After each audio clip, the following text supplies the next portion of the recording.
स्वागत है आप सभी का हमारे इस चैनल पर। तो हम लोग पढ़ रहे थे राष्ट्रीय गौरव, पर्यावरण एवं मानवाधिकार अनिवार्य प्रश्न पत्र।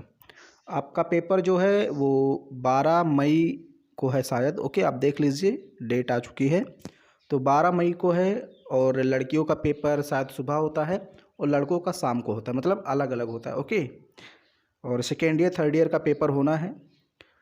जल्दी से आप लोग इसकी तैयारी कर लीजिए, क्योंकि अगर आप इसमें फेल हो गए तो फिर आप फेल हो सकते हैं हर सब्जेक्ट में, क्योंकि ये अनिवार्य होता है। ओके, तो मैंने आपको बताया था कि भाई इसमें 3 टॉपिक से प्रश्न आते हैं। एक तो राष्ट्रीय गौरव, एक पर्यावरण, एक मानवाधिकार। राष्ट्रीय गौरव मैंने कंप्लीट करा दिया है, जिसमें इतिहास से संबंधित क्वेश्चन रहते हैं। पर्यावरण भी मैंने कंप्लीट करा दिया। ओके, पूरा का पूरा कल मैंने कंप्लीट करा दिया पिछले वाले वीडियो में। अब हमारा एक ही टॉपिक बचता है यहाँ पर, मानवाधिकार। तो मानवाधिकार आज से हम शुरू कर रहे हैं। और यहाँ पर देखिए, मानवाधिकार से संबंधित कुछ प्रश्न पूछे जाते हैं और कुछ प्रश्न आपके पूछ लिए जाते हैं पॉलिटी से संबंधित, मतलब जैसे जो अधिकार वाला चैप्टर है, मूल अधिकार या फिर नीति निर्देशक तत्व, ये 2 चैप्टर जो हैं यहाँ से प्रश्न पूछ लिए जाते हैं। ओके, तो चलिए हम लोग प्रश्नों के माध्यम से करेंगे।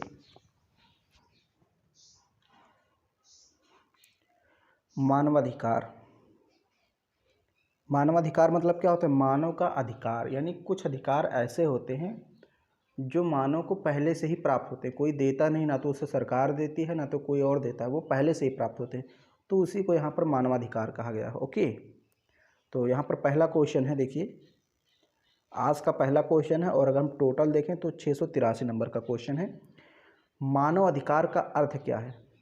ओके, अब ये चाहे मानव अधिकार अलग अलग बोलें या फिर दोनों को मिला करके मानवाधिकार बोल दे, दोनों एक ही चीज़ है। ओके, तो मानवाधिकार का अर्थ है, अब कौन सा अर्थ इसमें सही होगा आप बताइए। ए मूल अधिकार, बी अंतर्निहित अधिकार, सी प्राकृतिक अधिकार, डी उपयुक्त सभी। इसमें कौन सा है जो मानवाधिकार है? ओके, तो ऑप्शन इसमें उपरोक्त सभी, ये सभी मानवाधिकार के अंतर्गत आते हैं। ओके, चाहे मूल अधिकार हो, अंतर्निहित अधिकार हो, प्राकृतिक अधिकार हो, ये सभी अधिकार मानवाधिकार के अंतर्गत आते हैं। अब दूसरा प्रश्न यहाँ पर है, मानव अधिकार का संबंध है किससे? जन्म से, वंश से, धर्म से, लिंग से। ओके, आपको बताना है कि मानव अधिकार का संबंध किससे है। ओके, तो मैंने आपको बताया कि मानव अधिकार जो है कोई किसी को देता नहीं है, ये जब व्यक्ति पैदा होता है तो उसके साथ में ही प्रकृति द्वारा इसको मिल जाता है।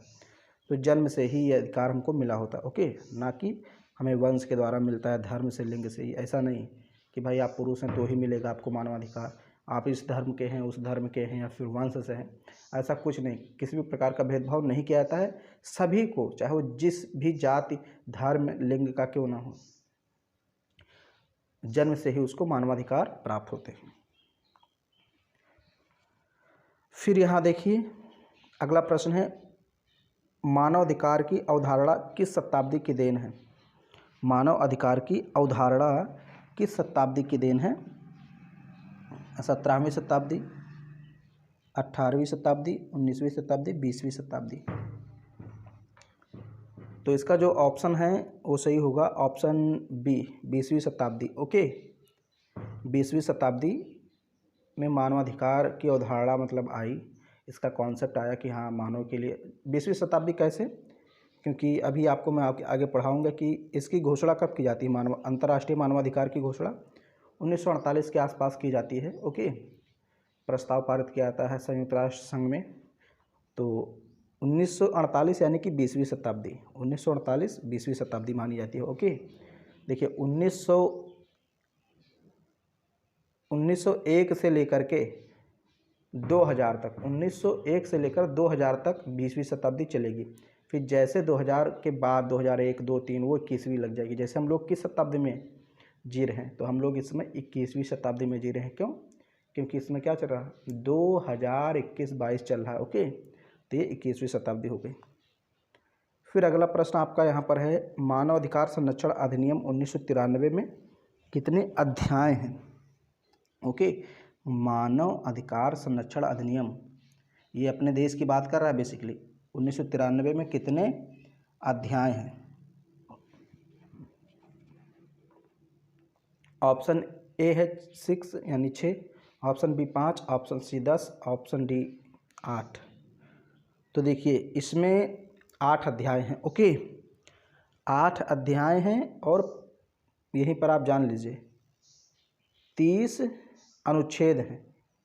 30 अनुच्छेद हैं, 8 अध्याय, 30 अनुच्छेद और 45 धाराएं हैं। 45 धाराएं। ओके, सारी चीज़ें आपको यहीं पर मैंने बता दिया। अब देखिए मानव अधिकार संरक्षण अधिनियम कब पारित हुआ था आपको बताना है। और एक बात और बता दूं कि अगर अभी तक आपने मानवाधिकार की 2 क्लासेस नहीं देखी हैं जो कि हमारे दूसरे चैनल पे हैं, ऑनलाइन स्टडी बाय विशंभर, वहाँ पर मैं आपको 2 क्लासेस ली हैं, मैंने आपको पढ़ाई हैं। तो और भी क्लासेस वहाँ पर मानवाधिकार की आएंगी, इंपॉर्टेंट क्लासेस। तो हमारे दूसरे चैनल को आप सब्सक्राइब कर लीजिए, वहाँ भी आप मुझसे जुड़ जाइए, online study bye Vishambhar. Okay, तो मानवाधिकार संरक्षण अधिनियम कब पारित हुआ? 24 अक्टूबर 1945, 24 सितंबर 1996, 28 सितंबर 1993, 10 दिसंबर 1948। अब देखिए अगर आपसे पूछे कि अंतर्राष्ट्रीय स्तर पर इसकी घोषणा कब की गई, मानवाधिकार की घोषणा कब की गई, ओके, अंतर्राष्ट्रीय स्तर पर, तो 10 दिसंबर 1948 से ही होगा। अंतर्राष्ट्रीय स्तर पर बात कर रहा हूँ, लेकिन यहाँ पूछ रहा है कि मानव अधिकार संरक्षण अधिनियम, तो बेसिकली मानव अधिकार संरक्षण अधिनियम कहाँ पारित हुआ था? भारत में पारित हुआ था। ओके, और ये पारित हुआ था 28 सितंबर 1993। कहीं कहीं डेट आपको 27 सितंबर भी लिखी मिल जाएगी। ओके, ज़्यादातर मान्यता है 28 सितंबर, लेकिन कहीं कहीं आपको 27 सितंबर मिल जाएगी। तो मानवाधिकार संरक्षण अधिनियम 28 सितंबर 1993 को पारित हुआ था अपने देश में। ओके, मैंने आपको अपने दूसरे चैनल पे पढ़ाया है, तो वहाँ पे ये सारी चीज़ें देख सकते हैं। अगर वो वीडियो आप देख लेंगे ना तो सारे क्वेश्चन आपके बहुत जल्दी हो जाएंगे अपने आप। फिर यहाँ देखिए अगला प्रश्न है, राष्ट्रीय मानवाधिकार आयोग का मुख्यालय कहाँ स्थित है? राष्ट्रीय मानवाधिकार आयोग का मुख्यालय कहाँ स्थित है? ऑप्शन ए है Bengaluru, option B Delhi, option C Mumbai, option D Calcutta. Okay, Bengaluru, Delhi, Mumbai, Calcutta कहाँ पर है? जो कि हमारे यहाँ NHRC है। NHRC यानी कि इसी को बोलते हैं राष्ट्रीय मानवाधिकार आयोग, national human rights commission. Okay, तो इसका जो मुख्यालय है वो है दिल्ली में। हालांकि ये जो गाइड है इसमें आंसर इसका मुंबई दे रहा है, गलत दे रहा है। ओके, तो मुंबई में नहीं है, आपका दिल्ली में स्थित है राष्ट्रीय मानवाधिकार आयोग का मुख्यालय। अगला प्रश्न है, राष्ट्रीय मानव अधिकार की स्थापना किस देश में सबसे पहले की गई थी? ओके, ऑप्शन ए यहाँ पर है अमेरिका में, ऑप्शन बी चीन में, ऑप्शन सी भारत में, ऑप्शन डी इंग्लैंड में। तो सबसे पहले मानवाधिकार की स्थापना अमेरिका में की गई थी, सैन फ्रांसिस्को में। ओके, सैन फ्रांसिस्को अमेरिका का एक स्टेट है, प्रांत है, वहीं पर अमेरिका में सैन फ्रांसिस्को में। फिर यहाँ पर अगला प्रश्न है, राज्य मानवाधिकार के अंतर्गत, याद रखिए राज्य। ओके, 3 मानवाधिकार आप पढ़ेंगे, 3 स्तर पर मानवाधिकार होता है, एक तो राज्य, एक राष्ट्र और एक विश्व। राज्य, राष्ट्र, विश्व, 3 आधार पर मानवाधिकार की स्थापना की गई है। ओके, तो आपको ये जरूर ध्यान देना कि वो किस आधार पर पूछ रहा है। राज्य मानवाधिकार के अंतर्गत निम्नलिखित में से कौन से शिकायत दर्ज नहीं की जाती हैं? ओके, कौन सा शिकायत दर्ज नहीं किया जाता है? अस्पष्ट, अनाम या मिथ्या मामले, जो मामले न्यायालय में चल रहे हैं, घटना को 1 वर्ष से अधिक बीत गया है, उपरोक्त सभी। ओके, तो मैंने आपको बताया था कि जो मामला न्यायालय में चल रहा है उसकी शिकायत मानवाधिकार आयोग दर्ज नहीं कर सकता, क्योंकि अभी वो न्यायालय में चल रहा है, तो उसकी शिकायत कैसे दर्ज करेगा? तो वो नहीं दर्ज, वो मतलब उस पर शिकायत नहीं कर सकता। फिर यहाँ पर है अस्पष्ट, अनाम या मिथ्या मामले। मिथ्या मतलब कोई झूठा मामला है, या अस्पष्ट है, अनाम है। ओके, कोई स्पष्ट नहीं, उसमें अनाम है, किसी का नाम भी नहीं, तो किसके खिलाफ शिकायत दर्ज करेगा? तो इसमें भी नहीं कर सकता। तो यानी ये दूसरा और पहला, ये दोनों इसमें नहीं कर सकता। मैंने एक बात और बताई थी कि अगर कोई घटना घटी 1 वर्ष से ज़्यादा होगा तो भी मानवाधिकार आयोग कुछ नहीं कर पाएगा। ओके, क्योंकि 1 वर्ष से कम होना चाहिए, तभी मानवाधिकार आपकी शिकायत दर्ज करेगा। नहीं तो 1 वर्ष मान लीजिए आपके साथ आपके अधिकारों का हनन हुआ, 1 वर्ष बाद गए मानवाधिकार के पास कि सर हमारी शिकायत दर्ज कर लीजिए, हमारे साथ ये हुआ था, तो नहीं कर पाएंगे कुछ। 1 वर्ष से कम ही होना चाहिए। तो यहाँ लिखा है 1 वर्ष से बीत गया हो, तो यानी कि यहाँ सारे आपके ऑप्शन सही हो जाएंगे। ओके, उपरोक्त सभी, यानी अगर ऐसी ऐसी चीज़ है तो मानवाधिकार शिकायत दर्ज नहीं कर सकता। ओके, तो उपरोक्त सभी आपका यहाँ पर आंसर होगा। संयुक्त राष्ट्र संघ ने किस वर्ष को अंतर्राष्ट्रीय विकलांग वर्ष घोषित किया? संयुक्त राष्ट्र संघ ने किस वर्ष को अंतर्राष्ट्रीय विकलांग वर्ष घोषित किया? अब देखिए यहाँ पर आपके ऑप्शन तो 4 हैं। यहाँ पर ए 1981, बी 1982, सी 1985, डी 1986। अब इसमें जो आंसर आपका है इसमें दे रहा है गलत आंसर, लेकिन आपको गलत नहीं लगाना, मैं जो आपको बताऊंगा वो लगाना है। ओके, आपको यहाँ पर आंसर लगाना है 1981, ये सही है। और ये मैंने देखा भी था सर्च करके। जो भी आंसर मुझे थोड़ा सा कंफ्यूज करते हैं, थोड़ा सा डाउट होता है कि हाँ ये दूसरा हो सकता है, तुरंत मैं उसको सर्च कर लेता हूँ। तो 1981 आपका सही होगा। ओके, बिल्कुल आपका ऑप्शन ही सही होगा। फिर अगला प्रश्न है आपका, निम्नलिखित में से कौन राष्ट्रीय मानव अधिकार आयोग का पदेन सदस्य नहीं होता है? ओके, पदेन सदस्य नहीं होता है। ऑप्शन ए राष्ट्रीय महिला आयोग के अध्यक्ष, ऑप्शन बी राष्ट्रीय अनुसूचित जनजाति आयोग के अध्यक्ष, ऑप्शन सी राष्ट्रीय अल्पसंख्यक आयोग के अध्यक्ष, या ऑप्शन डी लोकसभा अध्यक्ष।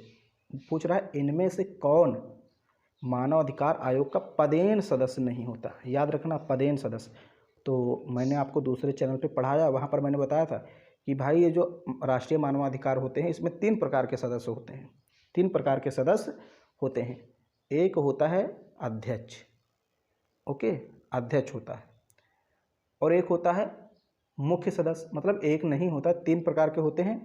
तो अध्यक्ष तो एक ही होगा, कुल मिलाकर अध्यक्ष एक होगा। ओके, फिर दूसरे प्रकार के सदस्य कौन से होते हैं? मुख्य सदस्य। और तीसरे प्रकार के सदस्य होते हैं पदेन सदस्य। तो ये जो है लोकसभा अध्यक्ष, ये मुख्य सदस्य में आता है। ओके, ये मुख्य सदस्य होता है, और ये तीनों जो होते हैं पदेन सदस्य होते हैं। ये आयोग वाले जितने भी हैं सब पदेन सदस्य होते हैं, क्योंकि अपने पद पर रहते हुए मानवाधिकार के सदस्य बन जाते हैं, अपने पद पर रहते हुए, इसीलिए यहाँ पर कहा गया पदेन सदस्य।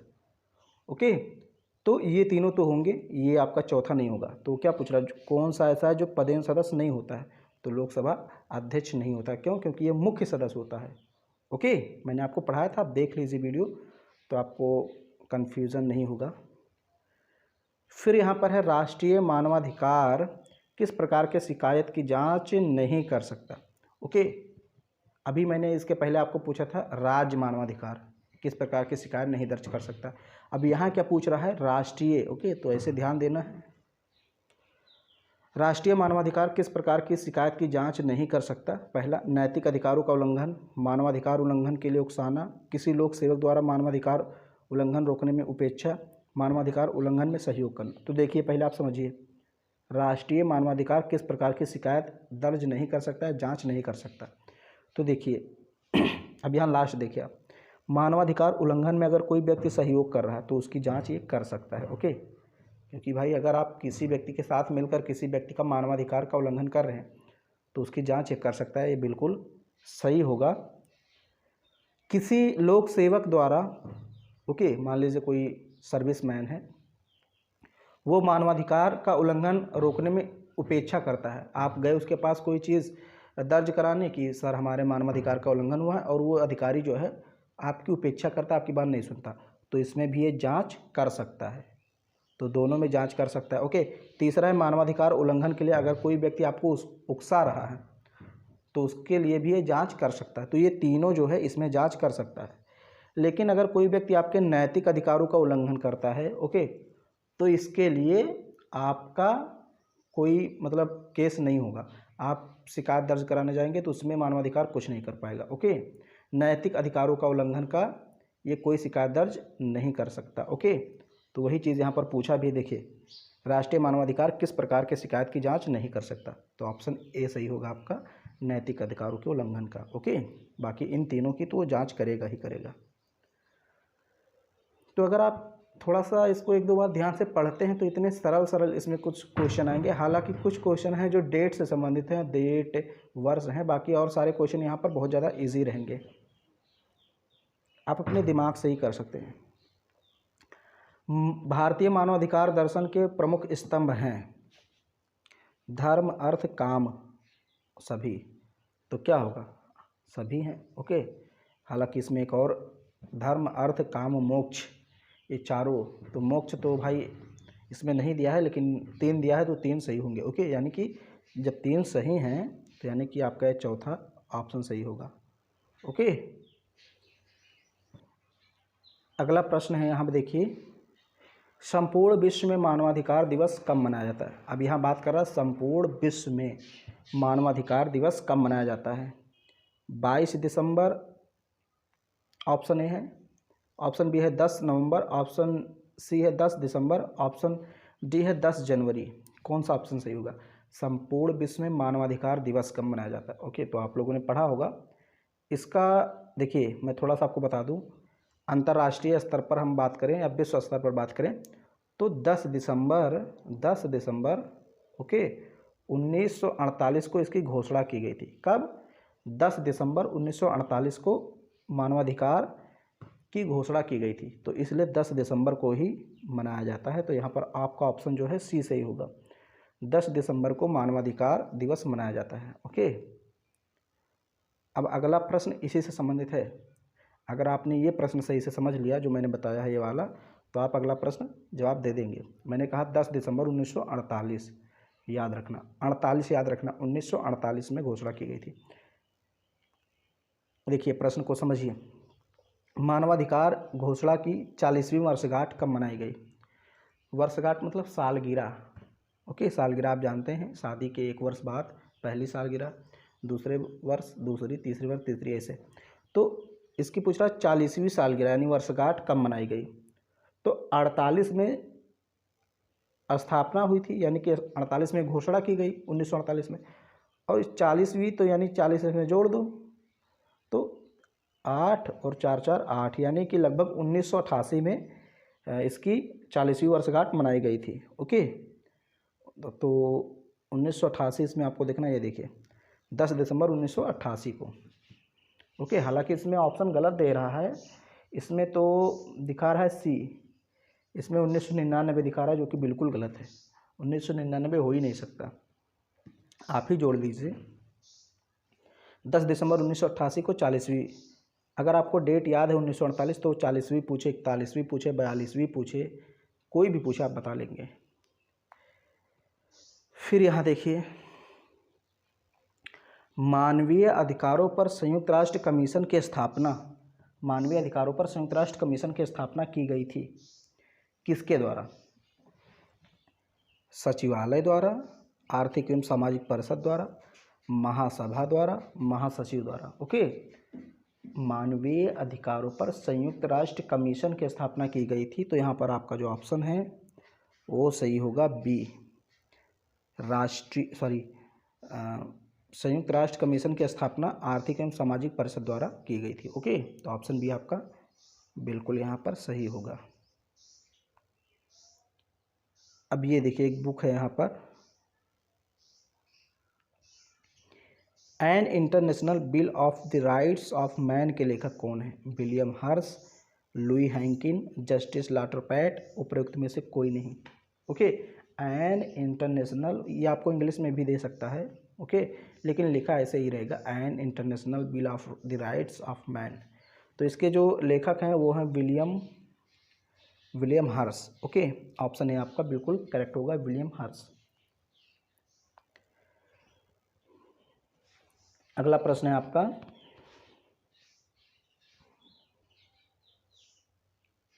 (699) नंबर का, मानव अधिकारों की सार्वभौमिक घोषणा का कौन सा अनुच्छेद, मानव अधिकारों की सार्वभौमिक घोषणा कब की गई थी 1948 में, तो उसका कौन सा अनुच्छेद घोषणा द्वारा प्रदत्त अधिकारों एवं स्वतंत्रताओं पर कतिपय सीमाओं का अभिकथित करता है। सीमाओं को अभिकथित करता है। अब ये कुछ प्रश्न ऐसे हैं जो भाई आपको थोड़े से याद करने पड़ेंगे, एक दो बार पढ़ने पड़ेंगे, ओके, क्योंकि यहाँ कुछ ऐसा नहीं है कि आपको मैं समझाऊँ। ऑप्शन ए अनुच्छेद 22, ऑप्शन बी अनुच्छेद 29, ऑप्शन सी अनुच्छेद 21, ऑप्शन डी अनुच्छेद 30। तो इसका जो है देखिए आपको ऐसे याद करना पड़ेगा कि भाई मानवाधिकारों की सार्वभौमिक घोषणा का कौन सा अनुच्छेद घोषणा द्वारा प्रदत्त अधिकारों एवं स्वतंत्रताओं पर कतिपय सीमाओं को अभिकथित करता है। तो यहाँ ऑप्शन आपका बी सही होगा, अनुच्छेद 29 तो ये आपको रटना ही पड़ेगा, क्योंकि अनुच्छेद जो फैक्ट है ना, वो सारी चीज़ें तो आपको रटना ही पड़ेगा। फिर यहाँ पर है निम्नलिखित में से कौन संयुक्त राष्ट्र का मुख्य अंग नहीं है। ऑप्शन ए मानवाधिकार आयोग, ऑप्शन बी राष्ट्रीय एवं सामाजिक परिषद, ऑप्शन सी अंतर्राष्ट्रीय न्यायालय, ऑप्शन डी न्यायशीता परिषद। तो वैसे ही आपको दिक्कत लग रहा है कि यहाँ पर देखिए यही नहीं होगा, ओके, क्यों? क्योंकि ये एक अलग संस्था है, ओके। संयुक्त राष्ट्र के 6 सदस्य होते हैं, मतलब संयुक्त राष्ट्र मुख्य सभा जो है उसके 6 अंग होते हैं, सदस्य नहीं अंग होते हैं, और ये 6 अंगों में से नहीं आता, क्योंकि ये एक अपना अलग संस्था है, ओके। मानवाधिकार आयोग इसकी स्थापना कब की थी? 1948 में, ओके, अमेरिका में। तो ये अपना अलग संस्था है, ये इसमें थोड़ी ना आएगा। बाकी ये तीनों जो है आर्थिक एवं सामाजिक परिषद, अंतर्राष्ट्रीय न्यायालय, न्यायशीता परिषद और महासभा, यूएन, तो ये सारे हैं जो इसके अंग हैं, बाकी ये मानवाधिकार अलग है।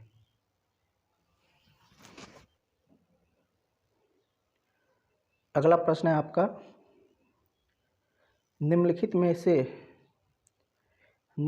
में से किसके द्वारा 1959 में बालकों के अधिकारों की घोषणा अपनाई गई थी। ऑप्शन ए संयुक्त राष्ट्र की न्यायधारिता परिषद, ऑप्शन बी संयुक्त राष्ट्र की महासभा, ऑप्शन सी संयुक्त राष्ट्र की आर्थिक एवं सामाजिक परिषद, ऑप्शन डी इसमें संयुक्त राष्ट्र का प्रशासनिक अधिकरण। तो इसमें जो महासभा है संयुक्त राष्ट्र की, मैंने बताया था संयुक्त राष्ट्र के 6 अंग हैं जिसमें एक अंग महासभा भी है। तो इसी ने अपनाया था बालकों के अधिकारों की घोषणा को, ओके, 1959 में। संयुक्त राष्ट्र की महासभा को हम लोग आम सभा भी बोलते हैं, ओके। महासभा को हम लोग क्या बोलते हैं? आम सभा, क्योंकि ये आम जनों की सभा है, ओके। फिर यहाँ पर अगला प्रश्न है आपका, निम्नलिखित में से किस वाद में, ओके, किस मामले में या फिर वाद में यूरोपीय मानवाधिकार न्यायालय ने अपना प्रथम निर्णय दिया था? यानी यूरोप में जो मानवाधिकार की संस्था है, पूरे यूरोप के देशों के लिए एक संस्था अलग से बनाई गई है, वो सिर्फ यूरोपीय देशों के मामलों की सुनवाई करता है। तो उसने अपना पहला वाद यानी अपना पहला मत कब दिया था? लालेसवाद में। अब ये देखिए, ये आपको डिटेल में पढ़ना पड़ेगा, ये आपको ऐसा नहीं कि मैं यहाँ पर आपको कुछ समझा सकता हूँ, यहाँ तो आपको रटना ही पड़ेगा। मैंने कहा कुछ प्रश्न ऐसे रहेंगे जो रटना ही है। लालेसवाद, टायरर बनाम यूनाइटेड किंगडम, गोल्ड बनाम यूनाइटेड किंगडम, दी संडे टाइम्स वाद, ओके। तो यहाँ पर जो आपका ऑप्शन सही होगा टायरर बनाम United Kingdom, okay, option B आपका सही होगा।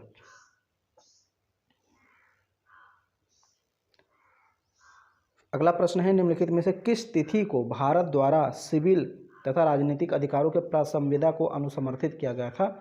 Option A 27 March 1976, option B 27 March 1967, option C 17 March 1989। यहाँ 1989 होगा, 17 नहीं होगा, ओके। ये 17 जो है ये आपका वैसे ही लिख गया है, मिस्टेक। 10 दिसंबर 1976। तो आपको सही ऑप्शन पे क्लिक करना है, बाकी सारी चीज़ों पर ध्यान नहीं देना है। ऑप्शन ए ही आपका यहाँ पर सही होगा, 27 मार्च 1976 को। अब देखिए ये आपको रटना पड़ेगा, तो आप इतना रट लीजिए, सिविल तथा राजनीतिक अधिकारों को समर्थित कब किया गया था, ओके, इतना याद रखना, 27 मार्च 1976।